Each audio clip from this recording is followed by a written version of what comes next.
Good morning students. वेद माता गायत्री शिक्षण संस्थान की ऑनलाइन क्लास में स्वागत है आपका। अपन रसायन विज्ञान के अंदर चैप्टर नंबर 4 केमिकल काइनेटिक्स शुरू कर रखा है। उसकी अपनी जो पिछली जो क्लास थी उसमें अपने प्रथम कोटि अभिक्रिया की गैसीय जो समीकरण था, समाकलित वेग समीकरण, वो देखा था और संघर्ष सिद्धांत या टक्कर सिद्धांत के बारे में चर्चा की थी। आज जो अपना टॉपिक है वो है आरएनए समीकरण।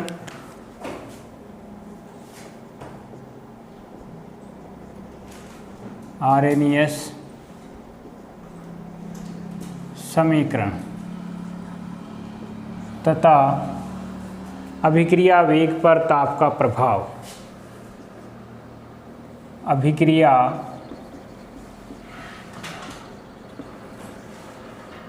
वेग पर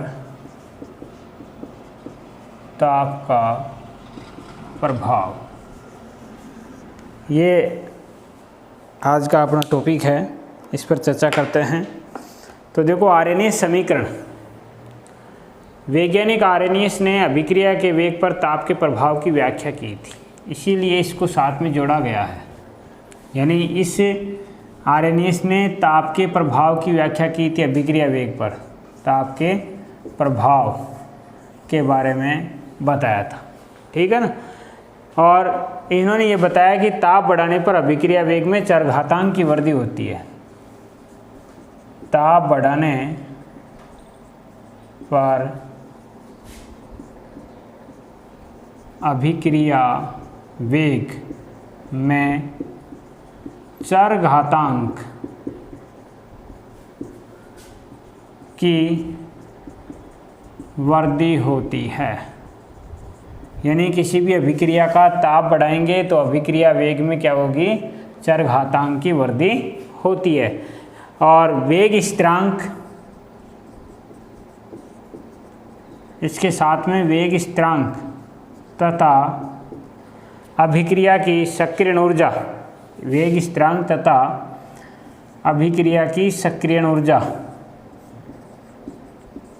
के मध्य संबंध स्थापित किया, के मध्य संबंध स्थापित किया। इसी संबंध को कहा जाता है आरएनएस समीकरण। इसी संबंध को क्या कहते हैं, आरएनएस समीकरण। के बराबर ए ई और इसकी पावर माइनस ई ए अपॉन आर टी, ये होता है आरएनएस समीकरण, ठीक है ना। ये आरएनएस समीकरण है। के है अभिक्रिया वेग स्थिरांक, के क्या है, अभिक्रिया वेग स्थिरांक, अभिक्रिया वेग स्थिरांक। ए है पूर्ण चरघातांक, पूर्ण चरघातांक या आरएनएस गुणांक भी कहते हैं इसे, आरएनएस गुणांक। ई ए है सक्रियण ऊर्जा, ई ए एक्टिवेशन एनर्जी, सक्रियण ऊर्जा, सक्रियण ऊर्जा। आर है गैस स्थिरांक, गैस स्थिरांक, जो अलग अलग मान होते हैं इसके, ठीक है ना, जैसे 8.314 जूल, केल्विन इनवर्स और मोल इनवर्स। और टी है परमताप, परमताप, ठीक है ना। ई है इसका एक आधार। तो ये आरएनएस समीकरण है, ये वेग स्थिरांक है और ये सक्रियण ऊर्जा है। इन दोनों के बीच में क्या बताया, समझ स्थापित करने के लिए आरएनएस ने एक समीकरण दिया, जिस समीकरण को उसी के नाम के समीकरण के आधार पर जाना जाता है। अब आरएनएस ये कहता है कि अभिक्रिया वेग में अभिक्रिया का ताप यदि 10 डिग्री सेल्सियस, ताप बराबर 10 डिग्री सेल्सियस बढ़ाया जाए, बढ़ाने पर वेग में स्थिरांक या अभिक्रिया वेग ताप बढ़ाया जाए तो वेग स्थिरांक या अभिक्रिया वेग में 2 से 3 गुना वृद्धि होती है। ठीक है, जैसे T डिग्री सेल्सियस ताप पर वेग स्थिरांक के T और T + 10 डिग्री सेल्सियस ताप पर वेग स्थिरांक के T + 10, दोनों का अनुपात देख लेंगे के T + 10 अपॉन के T, ये क्या हो जाएगा 2 या 3 गुणा, 2 या 3 गुणा, जिसे क्या कहते हैं ताप गुणांक। पहले भी बता चुका हूँ ये परिभाषा। अभिक्रिया के उन वेग स्थिरांकों का अनुपात जिनमें अंतर 10 डिग्री सेल्सियस का होता है उसे क्या कहा जाता है, ताप गुणांक। ठीक है ना, अभिक्रिया के उन वेग स्थिरांकों का अनुपात जिनमें ताप का अंतर 10 डिग्री सेल्सियस का होता है। देखो KT है, इसका 10 डिग्री सेल्सियस ज़्यादा है ऊपर वाले का, नीचे वाले का कम है, तो इसका जो अंतर होता है इसे क्या कहते हैं अपन, ताप गुणांक। एक सिद्धांत और था संघट्ट सिद्धांत। संघट्ट सिद्धांत के आधार पर उन्होंने बताया कि यदि अभिक्रिया का ताप 10 डिग्री सेल्सियस बढ़ाएंगे तो अभिक्रिया में 200 से वेग में 200 से 300 डिग्री प्रतिशत की वृद्धि होती है। 200 से 300 प्रतिशत की क्या होती है, वृद्धि। अर्थात प्रतिशत में बात कर रहे हैं तो वही बात आ गई, 2 से 3 गुना की वृद्धि होती है। अब संघट्ट सिद्धांत ये बताता है, संघट्ट सिद्धांत या टक्कर सिद्धांत ये बताता है कि जब ताप बढ़ाते हैं तो अणुओं की गतिज ऊर्जा बढ़ जाती है। ताप बढ़ाने पर अणुओं की गतिज ऊर्जा बढ़ेगी, गतिज ऊर्जा बढ़ेगी तो उनके मध्य टक्कर बढ़ेगी। टक्कर अर्थात टक्करों की संख्या बढ़ेगी तो इसकी संघट्ट आवर्ती का मान बढ़ेगा। टक्करों की संख्या बढ़ती है तो संघट्ट आवर्ती का मान बढ़ता है, और संघट्ट आवर्ती का मान बढ़ने पर अभिक्रिया वेग में भी वृद्धि होती है। ठीक है ना, तो यह है अभिक्रिया, इसका आरएनएस का समीकरण।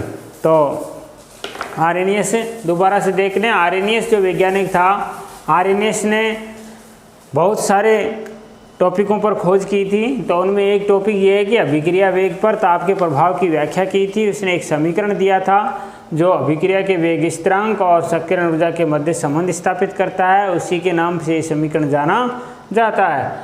K बराबर A e⁻⁻ K बराबर यहाँ अभिक्रिया वेग स्थिरांक है, A बराबर पूर्ण चरघातांक या आरएनएस गुणांक भी कहते हैं इसे, E A बराबर एक्टिवेशन एनर्जी यानी सक्रियण ऊर्जा, R बराबर गैस स्थिरांक है और T बराबर परम ताप है। ये पहले मैं बता चुका हूँ आपको कि भाई 10 डिग्री सेल्सियस ताप यदि बढ़ाया जाता है तो अभिक्रिया वेग में 2 से 3 गुना की वृद्धि हो जाती है। इसी प्रकार जैसे T डिग्री सेल्सियस पर वेग स्थिरांक T + 10 डिग्री सेल्सियस पर वेग स्थिरांक T + 10। संघट्ट सिद्धांत कहता है कि यदि अभिक्रिया का ताप 10 डिग्री सेल्सियस बढ़ाते हैं तो 200 से 300 प्रतिशत की अभिक्रिया वेग में वृद्धि होती है। अर्थात बात वही आती है। ठीक है ना, ये संघट्ट सिद्धांत के अनुसार ये होता है कि जब ताप बढ़ाया जाता है तो अभिक्रिया वेग में अर्थात अभिकारक अणुओं के मध्य टक्कर बढ़ जाती है। टक्करों की संख्या बढ़ेगी तो संघट्ट आवर्ती का मान बढ़ता है, और संघट्ट आवर्ती का मान बढ़ता है तो अभिक्रिया वेग भी बढ़ता है। ठीक है ना, और ताप गुणांक की परिभाषा पहले लिखा चुका हूँ मैं आपको। अभिक्रिया के उन वेग स्थिरांकों का अनुपात जिनमें ताप का अंतर 10 डिग्री सेल्सियस होता है वो कहलाता है ताप गुणांक। ठीक है ना, तो अब आप टॉपिक डाल लें, आरएनएस समीकरण तथा अभिक्रिया वेग पर ताप का प्रभाव।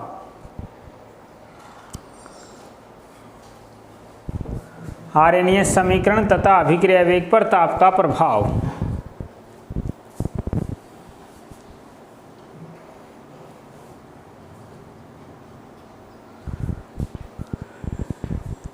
लिखेंगे इसमें आरएनएस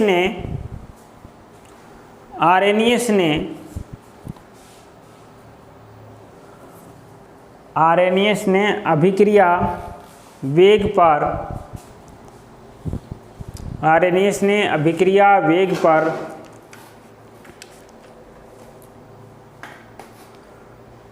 ताप के प्रभाव की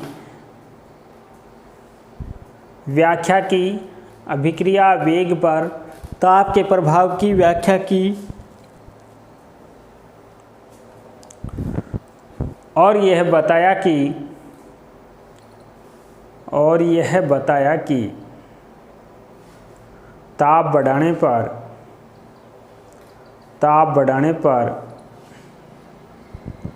अभिक्रिया वेग में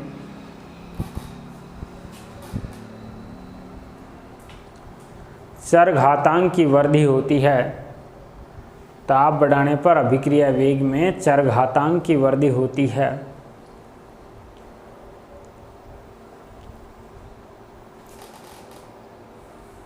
ठीक है, अभिक्रिया वेग में चरघातांक की वृद्धि होती है। लाइन बदल करके लिखेंगे, इसने अभिक्रिया के वेग स्थिरांक तथा उसकी सक्रियण ऊर्जा के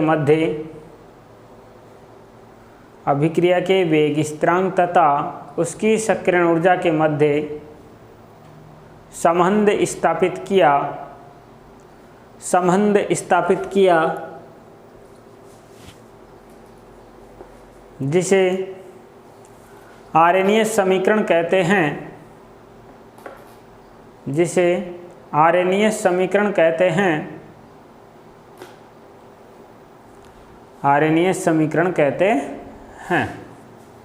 ठीक है, तो अब आप ये उतारेंगे पहले समीकरण के बराबर a⁻⁻ और इसके बाद में आप ये लिखेंगे, ये उतार दें सारे।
अब नीचे लिखेंगे, आर्रेनियस के अनुसार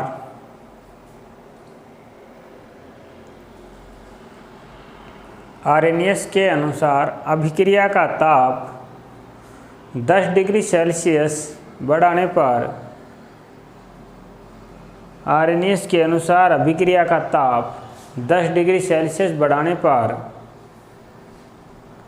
अभिक्रिया वेग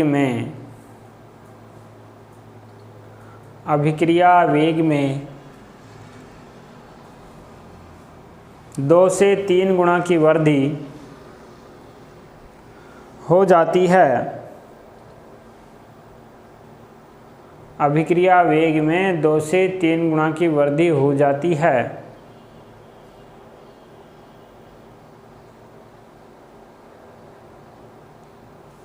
यदि T degree Celsius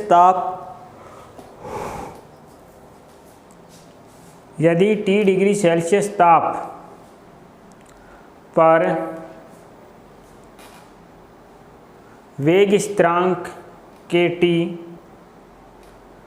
T degree Celsius ताप पर वेग स्थिरांक kT,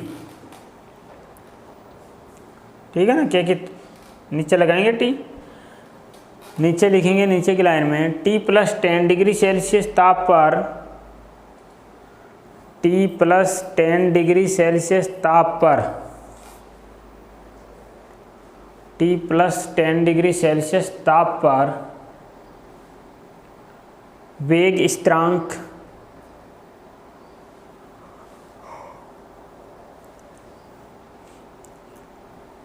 ठीक है ना, के की टांग में डाल देंगे T + 10, के T + 10, ये नीचे लिखेंगे अब के T + 10 अपॉन के टी, के T + 10 अपॉन के टी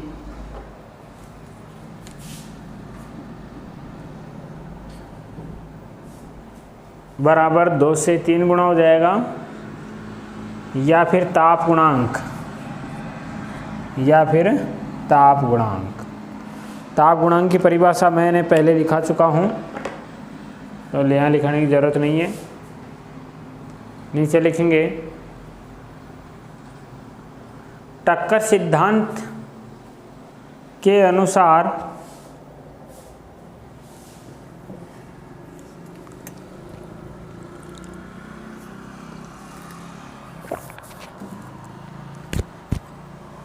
टक्कर सिद्धांत के अनुसार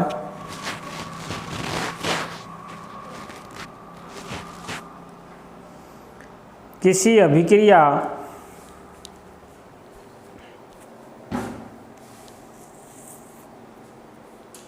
अभिक्रिया का ताप 10 डिग्री सेल्सियस, किसी अभिक्रिया का ताप 10 डिग्री सेल्सियस बढ़ाने पर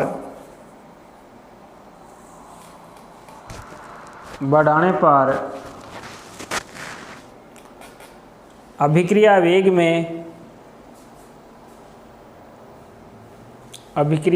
में 200 से 300%, अभिक्रिया वेग में 200 से 300% की वृद्धि हो जाती है,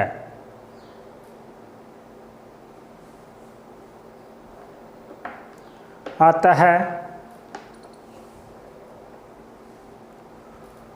अणुओं की गतिज ऊर्जा बढ़ जाती है, अणुओं की गतिज ऊर्जा बढ़ जाती है,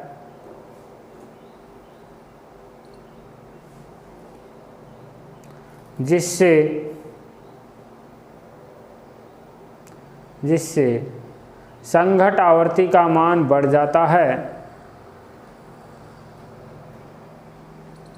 जिससे संघट्ट आवर्ती का मान बढ़ जाता है।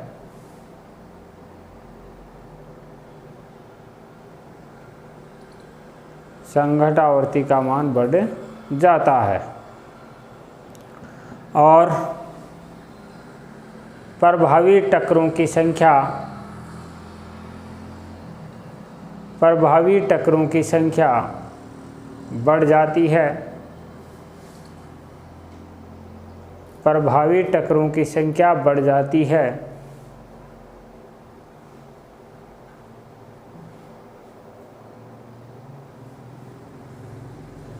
जिससे प्रभावी टक्करों की संख्या बढ़ जाती है, जिससे अभिक्रिया वेग में वृद्धि हो जाती है, जिससे अभिक्रिया वेग में वृद्धि हो जाती है। तो ये था आर्यनीय समीकरण और ताप का प्रभाव इस पर कैसे होता है।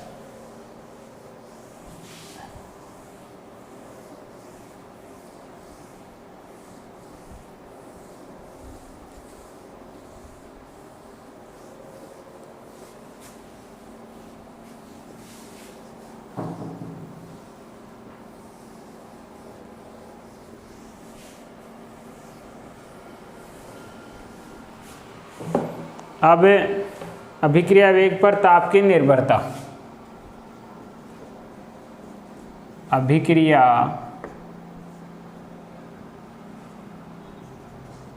वेग पर ताप की निर्भरता का आरेख।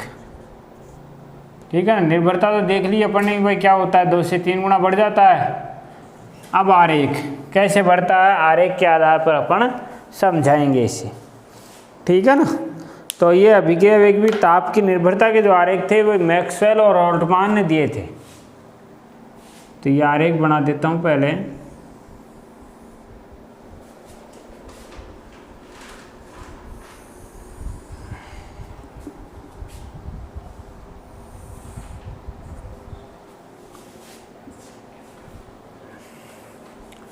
इधर तो होगा अणुओं का अंश, अणुओं का अंश, और इधर होगी गतिज ऊर्जा।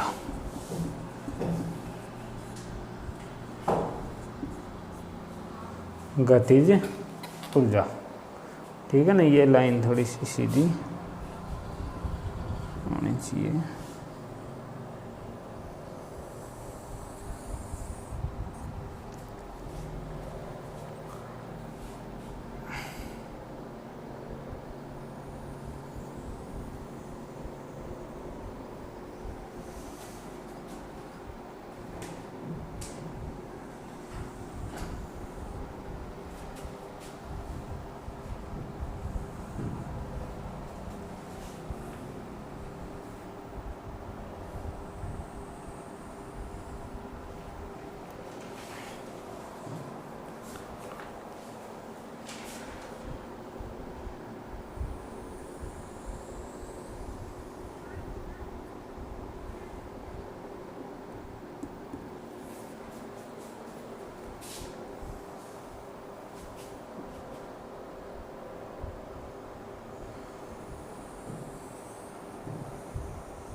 ये देखो, यह है T डिग्री सेल्सियस और यह है T + 10 डिग्री सेल्सियस।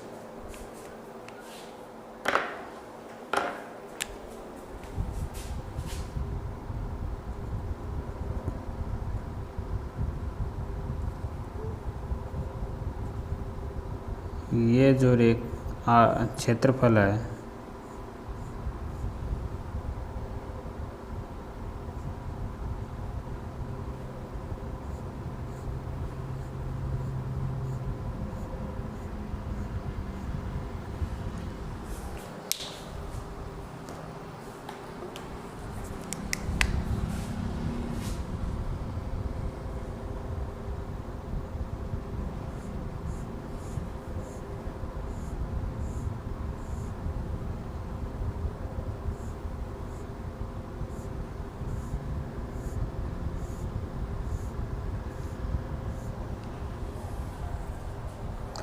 ये जो क्षेत्रफल है ये पूरा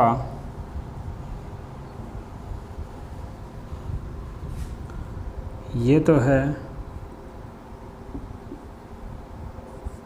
T + 10 डिग्री सेल्सियस ताप पर T ताप पर अभिकारक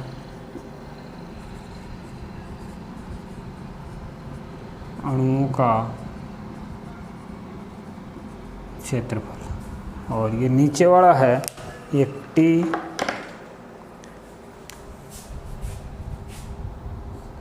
ये है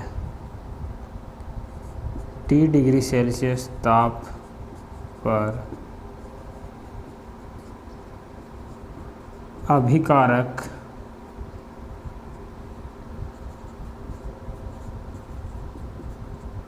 अणुओं का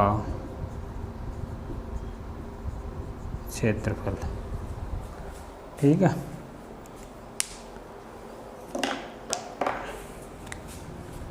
ये है गतिज ऊर्जा, ये है। तो देखो अब ये जो आरेख बनाए हैं, इन आरेखों में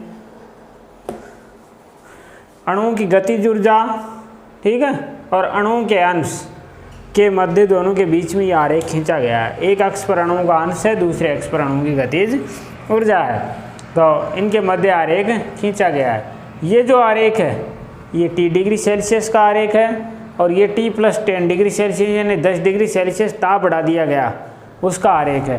तो यहाँ देखो, इसके आधार पर ये जो नीचे लाल लाल से मैंने दर्शाया है, ये T डिग्री सेल्सियस पर जो आरेख आ रहा है उसके द्वारा ये अणु, अभिकारक अणु द्वारा घेरा गया क्षेत्रफल है। और ये ऊपर वाला है ये T + 10 डिग्री, ऊपर वाले का मतलब पूरा यहाँ से नीचे से लेकर के होगा, तो ये T + 10 डिग्री सेल्सियस पर अभिकारक अणु का क्षेत्रफल। तो ये नीचे वाले का लगभग दुगुना है, लगभग दुगुना या दुगुने से ज़्यादा होगा, लगभग दुगुना है। तो यही बात बताता आर्हेनियस भी कि 10 डिग्री सेल्सियस ताप बढ़ाते हैं तो अभिक्रिया वेग 2 से 3 गुना बढ़ जाता है। अगर क्षेत्रफल 2 गुना हो रहा है तो अभिक्रिया वेग भी 2 गुना होगा, ठीक है ना। इससे हमें यही निष्कर्ष निकलता है कि भाई यदि क्षेत्रफल दुगुना प्राप्त हो रहा है, अभिकारक अणु द्वारा घेरा गया आयतन दुगुना प्राप्त हो रहा है, तो अभिक्रिया वेग भी दुगुना प्राप्त होगा। इसके आधार पर जो आरेख थे ये मैक्सवेल और बोल्ट्जमान ने दिए थे। मैक्सवेल तथा बोल्ट्जमान, मैक्सवेल तथा बोल्ट्जमान ने दिए थे। इन आरेखों को ऊर्जा वितरण आरेख के नाम से जानते हैं, ऊर्जा वितरण आरेख, ऊर्जा वितरण आरेख के नाम से जानते हैं। तो प्रश्न पूछा जा सकता है, एक बार एग्जाम में आया हुआ भी है, ताप की निर्भरता का आरेख, सिर्फ आरेख ही बनाना है, तो ये पूछा गया था। और ऊर्जा वितरण आरेख भी पूछे जाएं तो भी यही बताने हैं, मैक्सवेल के ऊर्जा वितरण आरेख या बोल्ट्जमान मैक्सवेल के ऊर्जा वितरण आरेख। तो इसमें हमें यही अभिक्रिया वेग की ही प्रैक्टिकली रूप से अध्ययन करना है कि देखो ये जो आरेख है, ये आरेख है T डिग्री सेल्सियस पर, और नीचे वाला जो आरेख आ रहा है ये T + 10 डिग्री सेल्सियस पर आ रहा है। तो दोनों के अंदर T डिग्री सेल्सियस पर जितना क्षेत्रफल हमें मिल रहा है उससे लगभग दुगुना क्षेत्रफल T + 10 डिग्री पर मिल रहा है। तो इससे यही निष्कर्ष निकलता है कि यदि ये दुगुना प्राप्त हो रहा है क्षेत्रफल तो अभिक्रिया वेग भी दुगुना होता है।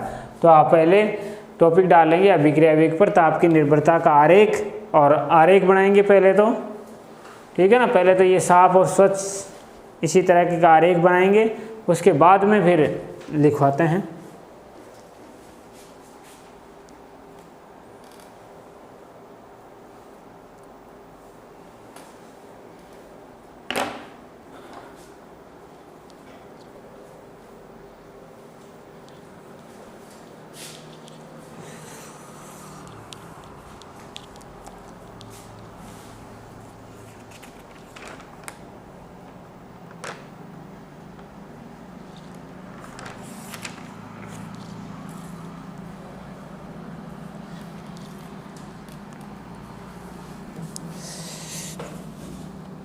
साफ साफ बनाना भाई आरेख।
इसके बाद में नीचे लिखना आप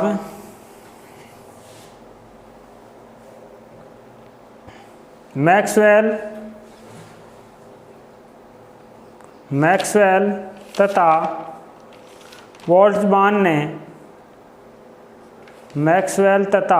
बोल्ट्जमान ने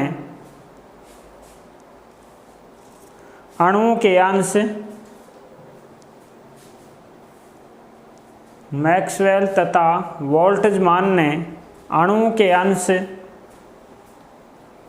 तथा गतिज ऊर्जा के मध्य अणुओं के अंश तथा गतिज ऊर्जा के मध्य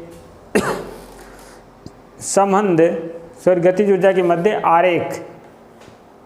आरेख खींचे जिन्हें मैक्सवेल ऊर्जा वितरण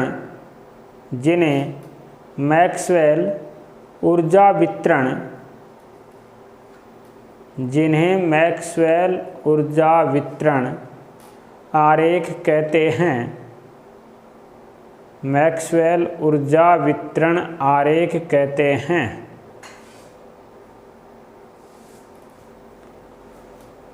नीचे लाइन बदल के लिखेंगे, इस आरेख के अनुसार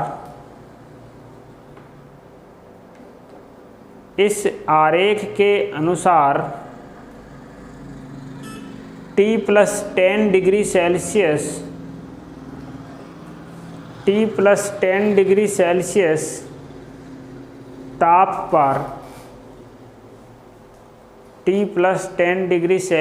ताप पर अभिकारक अणुओं का क्षेत्रफल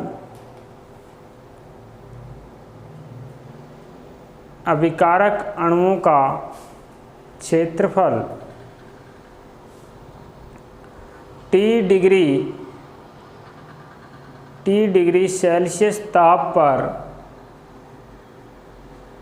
अभिकारक अणुओं के T डिग्री सेल्सियस ताप पर अभिकारक अणुओं के क्षेत्रफल का दुगुना प्राप्त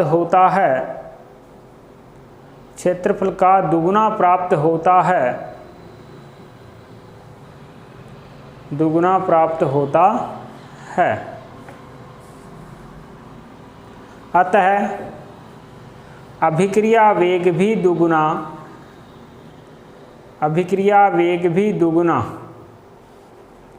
होता है।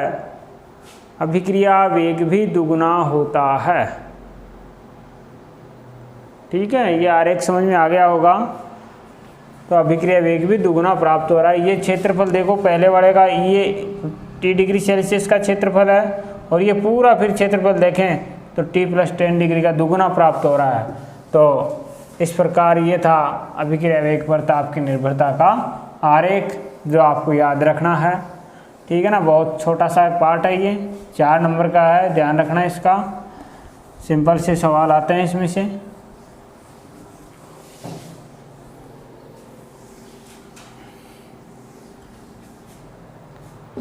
अब आगे अपना अगला टॉपिक है सक्रियण ऊर्जा।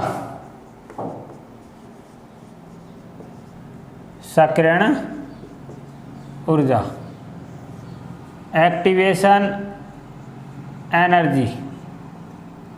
ठीक है ना, सक्रियण ऊर्जा E से निरूपित करते हैं इसे। तो देखो सक्रियण ऊर्जा क्या होती है। सक्रियण ऊर्जा पहले भी आई थी। तो ऊर्जा की वह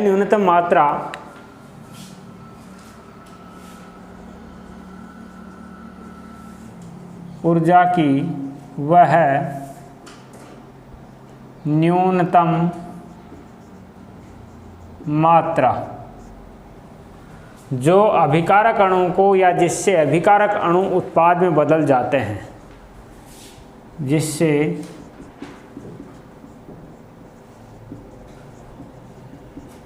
अभिकारक अणु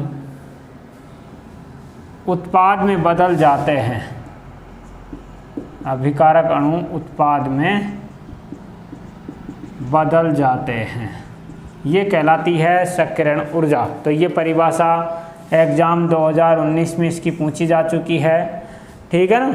सक्रियण ऊर्जा की परिभाषा के बारे में, तो ऊर्जा की वह न्यूनतम मात्रा जिससे अभिकारक अणु उत्पाद में बदल जाते हैं सक्रियण ऊर्जा कहलाती है। मात्रक इसका, मात्रक जूल प्रति मोल, ये इसका मात्रक होता है सक्रियण ऊर्जा का। अब अभिकारक अणु किस में बदलेंगे? उत्पाद में। अभिकारक अणुओं के पास में न्यूनतम ऊर्जा जिससे अभिकारक अणु किस में बदल जाएं? उत्पाद में। अब ये अभिकारक अणु उत्पाद में बदलते हैं तो सक्रियण ऊर्जा का मान यदि कम होता है तो अभिक्रिया धीमी गति, तीव्र गति से होगी। सक्रियण ऊर्जा का मान क्या है? EA बराबर क्या हो इसका मान? कम, तो अभिक्रिया वेग तीव्र, अभिक्रिया वेग क्या होगा? तीव्र। और सक्रियण ऊर्जा का मान क्या हो? अधिक, तो अभिक्रिया वेग कम, अर्थात अभिक्रिया यहाँ तीव्र गति से होगी, अभिक्रिया यहाँ धीमी गति से होगी, ठीक है ना। और EA बराबर यदि 0 हो तो ताप का कोई प्रभाव नहीं पड़ता है, कोई प्रभाव नहीं पड़ता। अभिक्रिया वेग पर ताप का कोई प्रभाव नहीं पड़ेगा। यदि अभिक्रिया सक्रियण ऊर्जा का मान कम है तो अभिक्रिया बहुत तेजी से संपन्न होती है, सक्रियण ऊर्जा का मान अधिक है तो अभिक्रिया धीमी गति से संपन्न होती है, अर्थात अभिक्रिया वेग भी कम होता है। और सक्रियण ऊर्जा का मान यदि 0 है तो अभिक्रिया वेग पर ताप का कोई प्रभाव नहीं पड़ता है। अर्थात सक्रियण ऊर्जा, जैसे अपन एक आरेख बना करके देखते हैं इसका,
यहाँ अभिकारक अणु हैं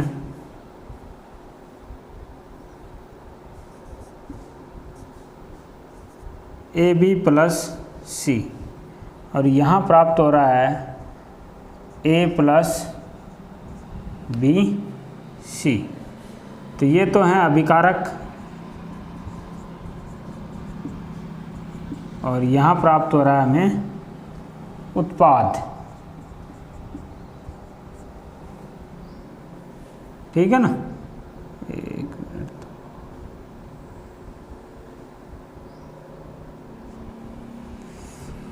अब ये तो जो इधर है ये तो है स्थितिज ऊर्जा, स्थितिज ऊर्जा इधर तो, और इधर है अभिक्रिया निर्देशांक, अभिक्रिया निर्देशांक। इस लेसन में जितने भी आरेख हैं वो आपको पूरे कंपल आने चाहिए। यहाँ जो एक अवस्था बनेगी वो बनेगी इस पोजीशन पर,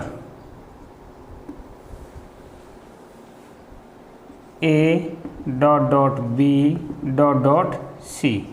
ये जो अवस्था है ये अवस्था है संक्रमण अवस्था,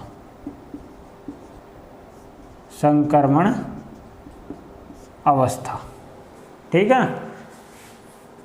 उदाहरण कोई सा भी ले सकते हैं अपन, ABC मैंने लिया है तो आप H2 और I2 का उदाहरण ले सकते हैं जिससे 2HI बनता है, ठीक है ना। H2 और I2 से 2HI बनेगा, वो उदाहरण भी लिया जा सकता है अपन।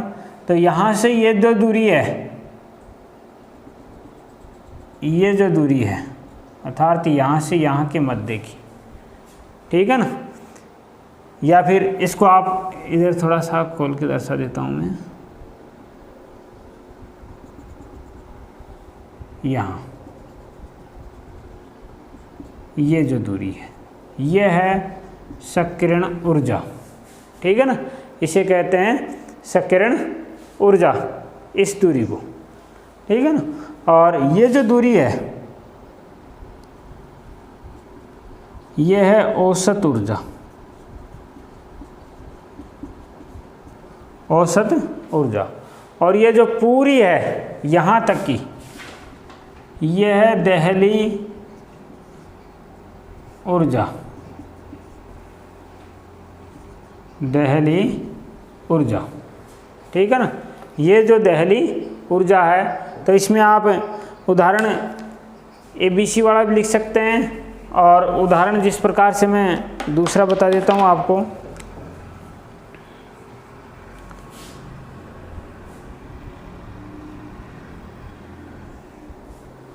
जैसे H2 + I2, तो यहाँ क्या आ जाएगा 2HI, ठीक है ना। तो ऊपर आ जाएगा H, दर्शा सकते हैं इसमें H और I, H और ये I, ये बन जाएगी क्या इसकी संक्रमण अवस्था, जिसे सक्रियति संकुल कहते हैं। इसको क्या कहा जाता है, सक्रियति संकुल, ठीक है ना। और ये टोटल जो एनर्जी है यहाँ तक की, ये कौन सी है, देहली एनर्जी, अर्थात देहली एनर्जी सक्रियण ऊर्जा और औसत ऊर्जा के योग के बराबर होती है। और सक्रियण ऊर्जा तो केवल अभिकारक अणु के पास में ऊर्जा है जिससे उत्पाद में बदल जाते हैं, वो ऊर्जा सक्रियण ऊर्जा कहलाती है। तो इस देहली ऊर्जा की परिभाषा क्या हो गई, देहली ऊर्जा की परिभाषा किसी अभिक्रिया को संपन्न होने के लिए जो आवश्यक न्यूनतम ऊर्जा होती है उसे कहते हैं देहली ऊर्जा। तो ये परिभाषा भी 2019 में पूछी जा चुकी है देहली ऊर्जा की भी, कि अब किसी अभिक्रिया के लिए आवश्यक न्यूनतम ऊर्जा देहली ऊर्जा कहलाती है। देहली ऊर्जा का मान सक्रियण ऊर्जा और औसत ऊर्जा के योग के बराबर होता है। तो देहली ऊर्जा बराबर सक्रियण ऊर्जा प्लस औसत ऊर्जा, औसत ऊर्जा ये होती है, ठीक है ना। इसके बाद में अपन देखते हैं कि भाई यदि किसी अभिक्रिया अभिकारक अणु के पास में देहली ऊर्जा के बराबर ऊर्जा है या इससे ज़्यादा ऊर्जा है तो वो टूट करके उत्पाद में बदलता है, और यदि नहीं है तो वो ये सक्रियति संकुल पुनः अभिकारक में आ जाता है। यानी इतनी ऊर्जा यहाँ तक पहुँच जाता है, इस ऊर्जा के बराबर ऊर्जा आ जाती है, तो ये सक्रियति संकुल यहाँ पहुँचते पहुँचते ये सक्रियति संकुल बन जाता है। तो यहाँ से ये यदि इस ऊर्जा के बराबर या इससे ज़्यादा ऊर्जा है तो ये टूट करके यहाँ उत्पाद में बदल जाता है, और यदि इस ऊर्जा से कम ऊर्जा ही है तो ये पुनः ही टूट जाएगा और पुनः अभिकारक में बदल जाएगा, अर्थात अभिक्रिया संपन्न नहीं होगी, ठीक है ना। तो देहली ऊर्जा के बराबर या उससे अधिक ऊर्जा होनी चाहिए किसी अभिक्रिया में उत्पाद बनाने के लिए। तो ये है सक्रियण ऊर्जा। तो आप इसके बारे में लिखेंगे पहले,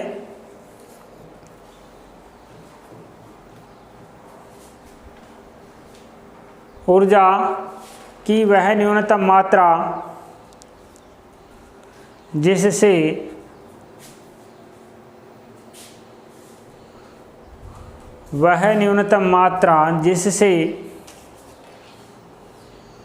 अभिकारक अणु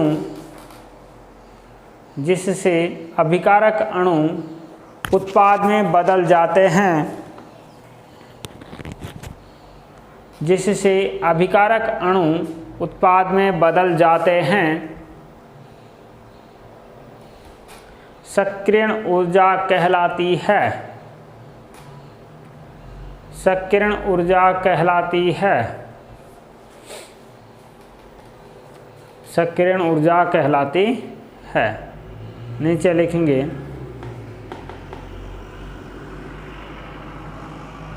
सक्रियण ऊर्जा का मात्रक जूल प्रति मोल होता है। सक्रियण ऊर्जा का मात्रक जूल प्रति मोल होता है।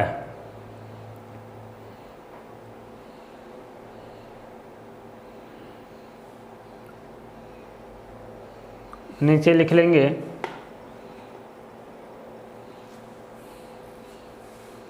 यदि सक्रियण ऊर्जा का मान कम है तो अभिक्रिया तीव्र गति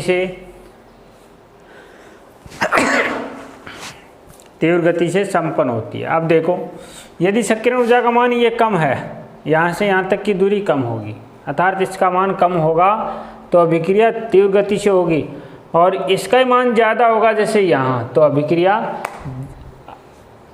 धीमी गति से संपन्न होगी। यदि ये है तो इसका मान, तो अभिक्रिया तीव्र गति से संपन्न होगी। यदि सक्रियण ऊर्जा यहाँ जाकर ये ग्राफ क्रॉ कर रहा है तो सक्रियण ऊर्जा का मान क्या होगा, ज़्यादा, तो अभिक्रिया धीमी गति से होगी। तो नीचे की लाइन में लिखेंगे यदि सक्रियण ऊर्जा का मान, यदि सक्रियण ऊर्जा का मान अधिक है तो, सक्रियण ऊर्जा का मान अधिक है तो अभिक्रिया तीव्र गति से, अभिक्रिया तीव्र गति से संपन्न होती है। यदि सक्रियण ऊर्जा का मान अधिक है तो अभिक्रिया तीव्र गति से सक्रियण ऊर्जा का मान कम है तो अभिक्रिया तीव्र गति से, और सक्रियण ऊर्जा का मान अधिक है तो अभिक्रिया धीमी गति से संपन्न होती है। सक्रियण ऊर्जा का मान अधिक है तो अभिक्रिया धीमी गति से संपन्न होती है।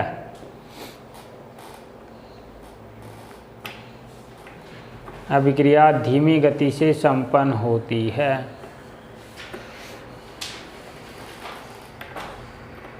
नीचे लिखेंगे अब यदि सक्रियण ऊर्जा का मान, सक्रियण ऊर्जा का मान 0 है, 0 है तो अभिक्रिया वेग पर, तो अभिक्रिया वेग पर ताप का कोई प्रभाव नहीं पड़ता है, तो अभिक्रिया वेग पर ताप का कोई प्रभाव नहीं पड़ता है,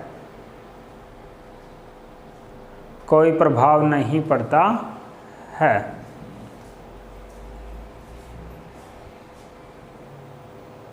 नीचे लिखेंगे अब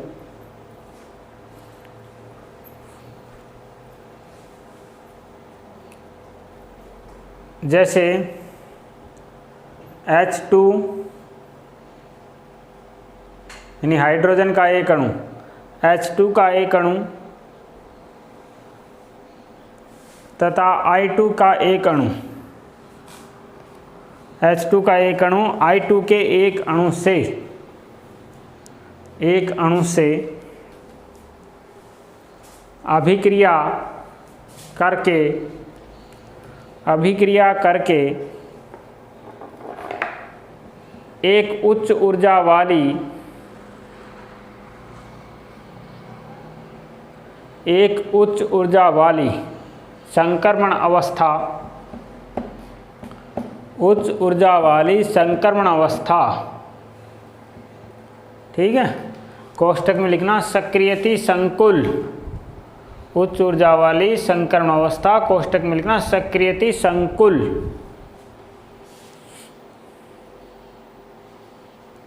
बना लेता है, बना लेता है जो ज़्यादा समय तक, जो ज़्यादा समय तक स्थायी,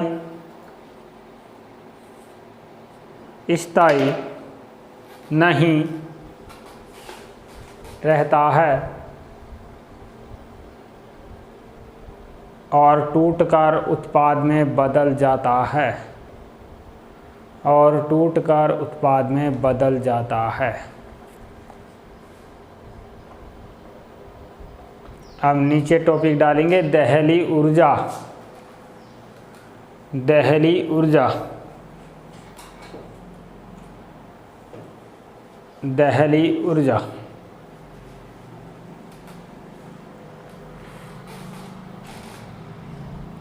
इसमें लिखेंगे किसी अभिक्रिया के लिए, किसी अभिक्रिया के लिए आवश्यक न्यूनतम ऊर्जा, किसी अभिक्रिया के लिए आवश्यक न्यूनतम ऊर्जा दहली ऊर्जा कहलाती है। किसी अभिक्रिया के लिए आवश्यक न्यूनतम ऊर्जा दहली ऊर्जा कहलाती है। नीचे लिखेंगे दहली ऊर्जा बराबर सक्रियण ऊर्जा प्लस औसत ऊर्जा, दहली ऊर्जा बराबर सक्रियण ऊर्जा प्लस औसत ऊर्जा।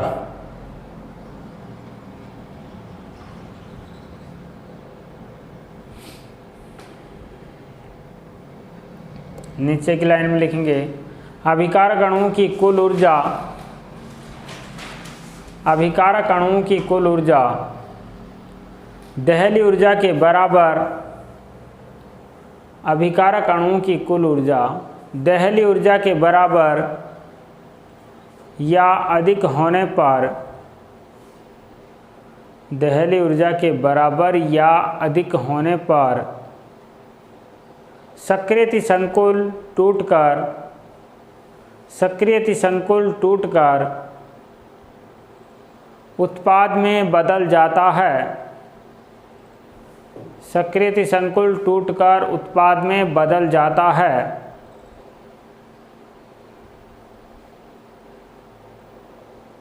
और यदि दहली ऊर्जा से कम होने पर, दहली ऊर्जा से कम होने पर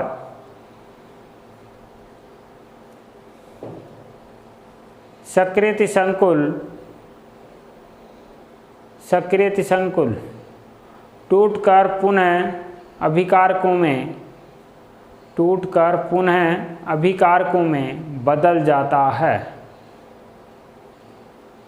सक्रिय संकुल टूटकर पुनः अभिकारकों में बदल जाता है। अब आप ये आरेख बनाएंगे, फटाफट ये आरेख बनाएंगे तो साफ और स्वच्छ बना लें इसे।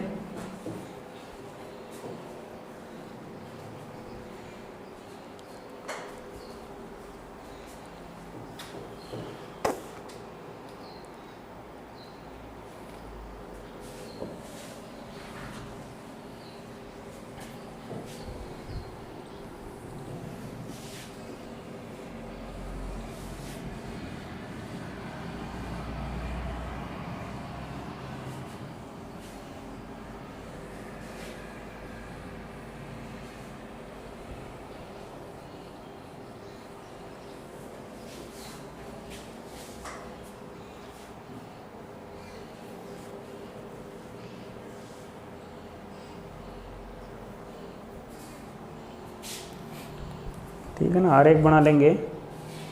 और आज जो अपन ने चर्चा की है वो आयनीय समीकरण, अभिक्रिया वेग प्रताप की निर्भरता का आरेख देखा है और सक्रियण ऊर्जा व दहली ऊर्जा के बारे में चर्चा की है। तो यहाँ से 2019 में प्रश्न बने हैं और पहले के एग्जामों में बने हैं, तो आप अच्छे तरीके से याद रखना इनको। अपनी एक क्लास और होगी जिसमें सक्रियण ऊर्जा का टॉपिक कंप्लीट हो जाएगा, उसके बाद में कुछ क्वेश्चंस हैं वो करवा देंगे और इसके बाद में अपना पाठ ये कंप्लीट हो जाएगा। तो आज की क्लास के लिए धन्यवाद।